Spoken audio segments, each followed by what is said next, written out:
Bom, pessoal, muito bom dia a todos. Vamos dar início então a mais uma reunião semanal. Hoje é segunda-feira, dia 3 de julho de 2023. A gente começa então oficialmente o segundo semestre do ano, né? A gente teve uma semana passada, uma semana que marcou então o final do primeiro semestre, com o Ibovespa na semana recuando 0,75%, cotado a 118.087 pontos.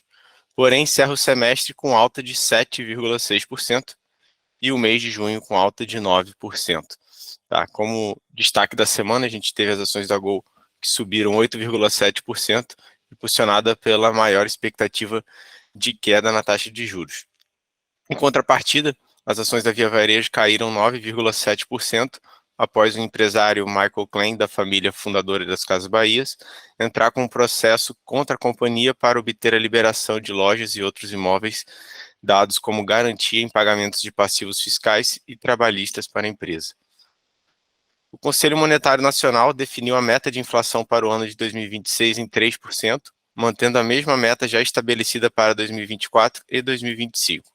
Além disso, o comitê anunciou uma importante mudança no horizonte de convergência da meta, que passará a ser contínua a partir de 2025, não mais baseada no ano calendário. O cupom divulgou também a ata de sua última reunião, na qual sinaliza que sua estratégia poderia contemplar cortes de juros daqui para frente. O IPCA 15, considerado a prévia da inflação, registrou deflação em relação ao mês anterior, reforçando o cenário de arrefecimento da inflação brasileira. Acho que vale a gente destacar aqui o desempenho também das nossas principais estratégias em renda variável, a carteira 10 Sim superando 10% de rentabilidade no mês de junho e entregando já mais de 17% no acumulado de 2023 contra o Ibovespa, que sobe então 7,6%. E a carteira BTG Small Caps fecha o mês de junho com 9,31% de alta e mais de 45% de ganho no ano de 2023 até o momento, tá? No cenário internacional, começando primeiro aqui pelos Estados Unidos, o presidente do Fed, Jerome Powell, ele reforçou em discurso que os juros dos Estados Unidos devem subir nas próximas duas reuniões, caso os dados econômicos reforcem que a inflação do país pode seguir resiliente. Além disso, os 23 bancos dos Estados Unidos que foram submetidos ao teste de estresse anual do Fed demonstraram resiliência diante de um cenário de recessão severa. O teste era o teste era bastante aguardado, principalmente depois da turbulência bancária há alguns meses atrás, e impulsionou os ganhos do índice na semana, que encerrou com alta de 2,35%.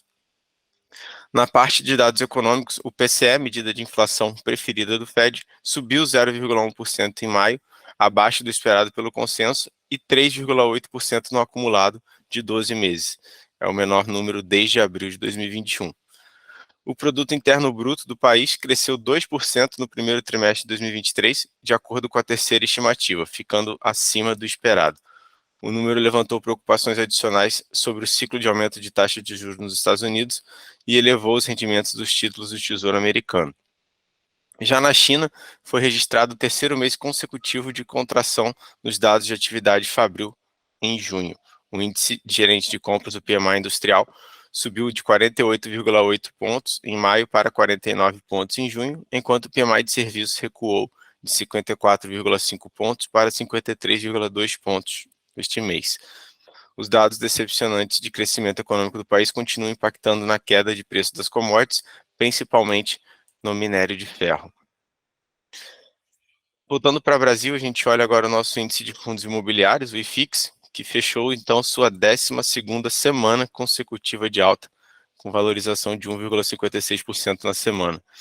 Os FIIs de papel integrantes do IFIX tiveram desempenho médio de 0,88%, enquanto os FIIs de tijolo tiveram performance média de 1,97%. A boa performance dos FIIs se deu graças a mais uma semana de fechamento na curva de juros. Mais para frente o Travares vai mostrar isso aqui para a gente. E na parte de moedas, a gente teve o dólar fechando a semana estável frente ao real, né, com leve alta de 0,06%, cotado a R$ 4,79. E o índice DXY, que representa a variação do dólar frente a uma cesta de moedas, apresentou a mesma estabilidade, fechando a semana em leve alta de 0,05%. Já no mundo das criptos, as duas principais criptomoedas também tiveram uma semana mais tranquila, né? Após o forte rally das últimas 2 semanas que tivemos em função da notícia sobre o ETF que a BlackRock pretende lançar de Bitcoin. A gente vê agora nessa semana o Bitcoin fechando a semana estável com leve alta de 0,01% e o Ethereum subindo 0,44%. Agora sim a gente passa para a curva de juros. Vou chamar o Tavares aqui. Bom dia, Tavares. Bom dia, Gustavo. Bom dia, pessoal. Então, dando sequência ali, os juros tiveram uma baixa expressiva aí durante a semana, né? Após a repercussão ali da reunião do Conselho Monetário Nacional ali na quinta-feira. Então, a percepção de risco ali dos ativos domésticos diminuiu e a expectativa de corte da Selic em 0,5 ponto percentual ali em agosto pelo Copom se consolidou ainda mais, né? Então a gente pode ver aí que a semana ali, o DI 24, o DI 25, 27 e 29 tiveram uma queda bem expressiva, fechando principalmente os 25, 27 e o 29 ali na casa ali de 10%, né? Então aí é um cenário de forte correção. Então a gente já pega o DI futuro ali com uma queda anual ali na casa de 17%, conforme o Gustavo ali comentou isso, acabou trazendo os pontos positivos para os fundos imobiliários. O impulso inicial ali para o movimento de queda firme nas taxas futuras foi dado ali na quinta-feira, quando o Conselho Monetário ali manteve a meta ali pros próximos 3 anos, para os próximos anos em 3%.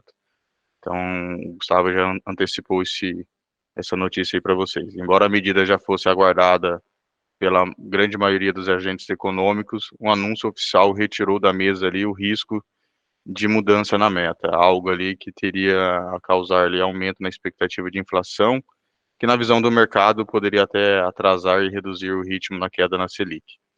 Dessa forma ali, as taxas futuras terminaram o pregão no pregão semanal ali numa baixa bem firme, né? Então, ainda que o anúncio tenha sido feito ali na quinta-feira. E dados do mercado também apontam que a inflação extraída ali das nossas NTNBs com vencimento em agosto de 2004 caiu de 3,87 para 3,81, enquanto a inflação embutida na NTNB para agosto de 2026 passou de 4,52 para 4,47, né? Então, o próprio Banco BTG Pactual ali diz ser possível haver ali para agosto um corte na Selic em 0,5. Então, a projeção da inflação do Copom e o tom da coletiva de imprensa do presidente do Banco Central ali, Roberto Campos Neto, reforçaram a percepção dos economistas do próprio Banco BTG Pactual que a Selic deve começar a ser reduzida em agosto, né? Então, para eles, inclusive, é possível que haja um espaço para redução de 0,5 pontos nos juros para a próxima reunião do Copom. E seguindo a agenda semanal ali, lá fora, os investidores se atentam à ata da reunião da política monetária do FONC nos Estados Unidos, na quarta-feira ali, dia 28, na quarta-feira, perdão, às 3 horas. Obrigado, Gustavo.